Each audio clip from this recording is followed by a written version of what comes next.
peut aussi vouloir exprimer la variation d'entropie, non pas en fonction des variations de température et de volume spécifiques, mais de température et de pression, parce que c'est parfois plus pratique, parfois on a plus facilement accès aux valeurs de température et de pression pour l'état initial et pour l'état final.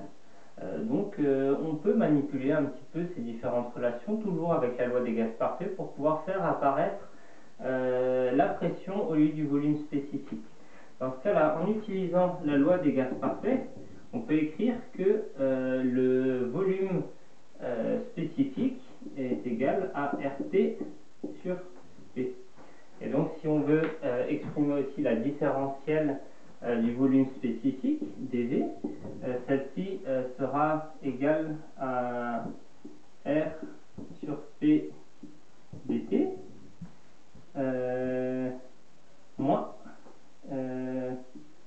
RT sur P carré dP. Donc on fait vraiment simplement la dérivée de cette expression.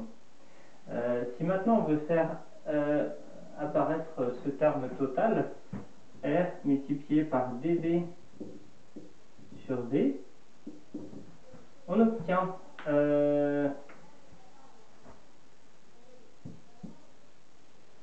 dV sur V. Donc je vais d'abord faire dV sur V. Si on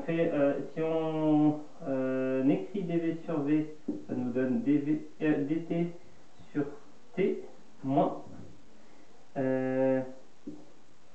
dP sur P.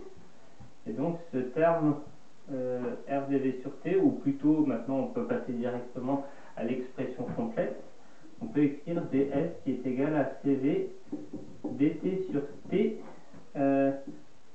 plus R dt sur T moins dP sur P. Et on voit apparaître ici deux fois dt sur T, une fois avec le CV et une fois avec le R. Ici on peut profiter d'une autre relation vraie dans un gaz parfait, c'est la relation de Maillère. Dans un gaz parfait, R est égal à Cp moins Cv. Et donc on peut remplacer Cv plus R par Cp et donc réexprimer cette variation d'entropie spécifique en faisant apparaître la capacité thermique massique à pression constante. Ça fait ds qui est égal à Cp dt sur T moins R, ici que j'avais oublié ici aussi, dP sur P.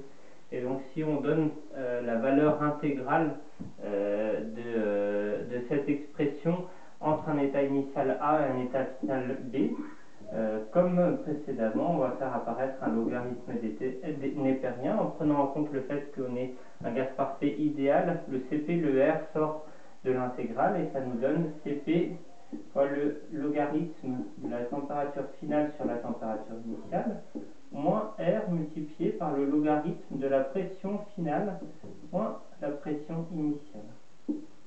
Et donc on peut encore une fois exprimer et calculer cette variation d'entropie spécifique en fonction de la connaissance des autres variables d'état de l'état initial et de l'état final.